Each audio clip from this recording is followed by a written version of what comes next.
So this week's coffee, let's do it. It is from, and if you're listening, imagine it, or just go to the YouTube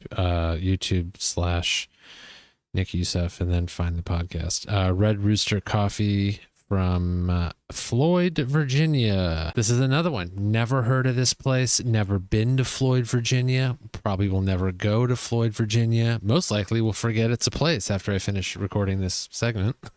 That's not nice. I shouldn't have said that. Floyd probably has some nice people because they're definitely making pretty good coffee right here, dude. At Red Rooster, our mission is to roast distinctive coffees with care, promote sustainability, and take care of both our farmers and our employees.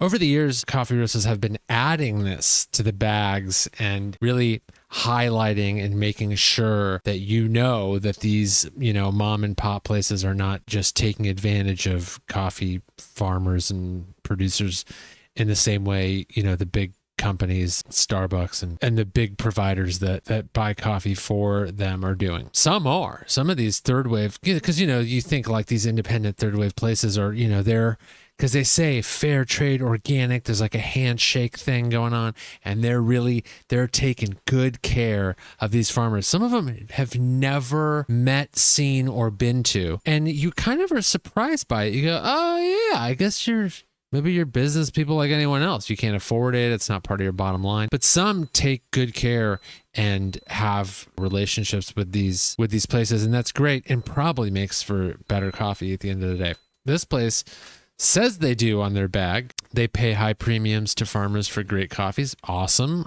Plenty of people don't. Source organic, fair trade, transparent, direct trade. Great.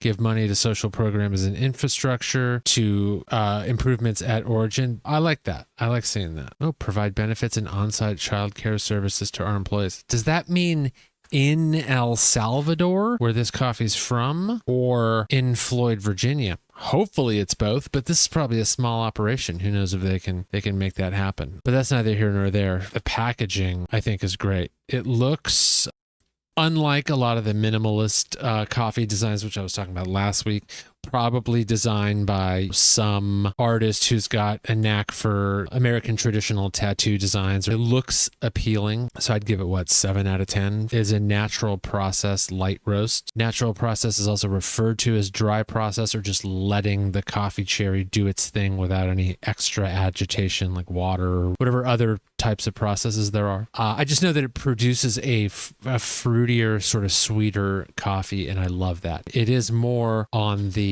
light medium than like very light roast, which is okay. It did more for me than last week's coffee, and it has more of a fuller body. It's got some like light fruit notes. There's a little more nuttiness there, which is good. It's not overwhelming, and it's a good midday cup of coffee. You could have 2 or 3 cups of this and not really feel overwhelmed by a particular flavor. That's the one downside of really light roast coffee.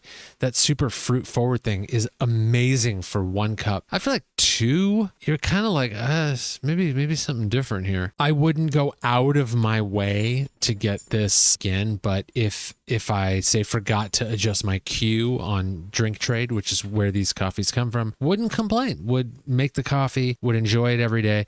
I tried it also on espresso, and it had a similar flavor profile. It was just a little bit enhanced, a little punchier. V60, by the way, was the process I used to brew this. All of these are going to be either V60 or Chemex.